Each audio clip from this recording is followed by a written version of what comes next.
Puji nama Tuhan, selamat pagi saudara-saudara kekasih-kekasih Tuhan.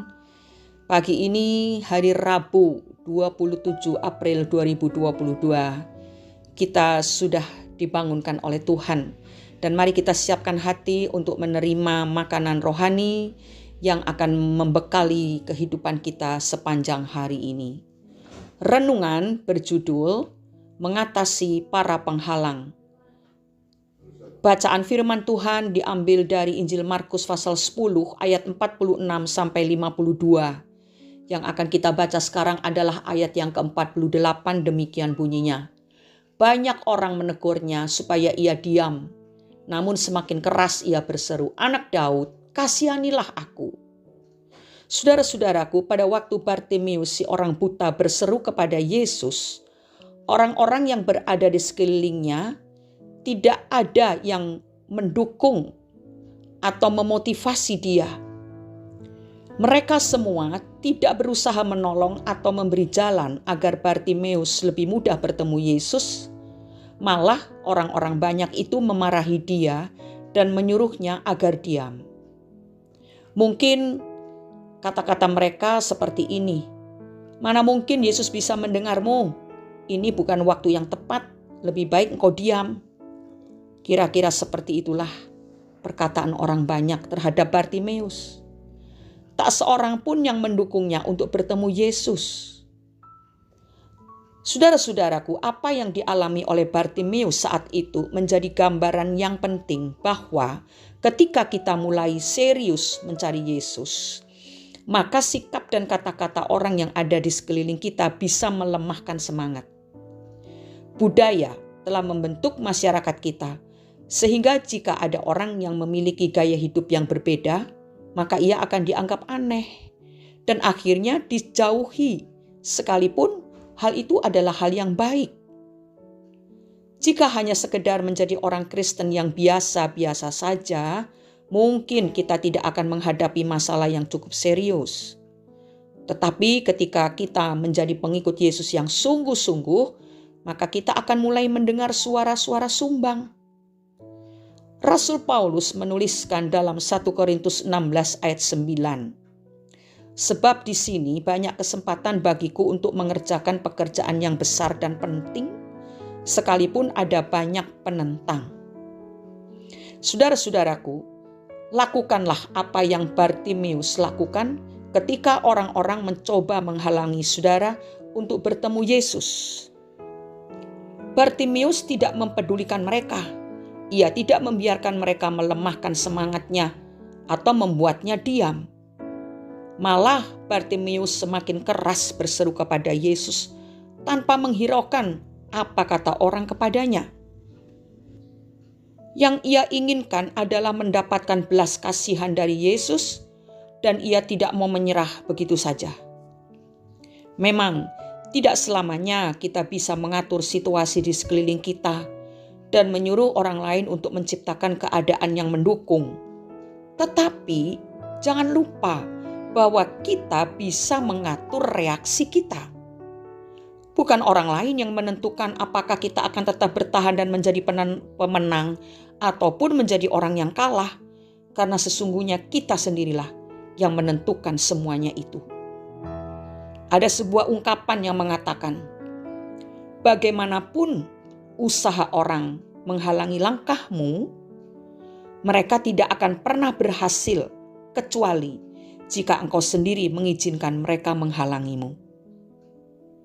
Jadilah seperti Bartimeus yang tidak mengizinkan orang banyak menghalangi langkahnya.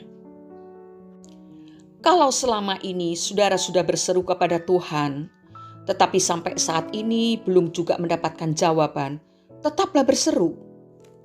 Mungkin orang-orang di sekeliling saudara menyuruh saudara untuk menyerah dan berdiam saja, atau mereka mengatakan bahwa Tuhan tidak peduli padamu karena engkau tidak layak baginya.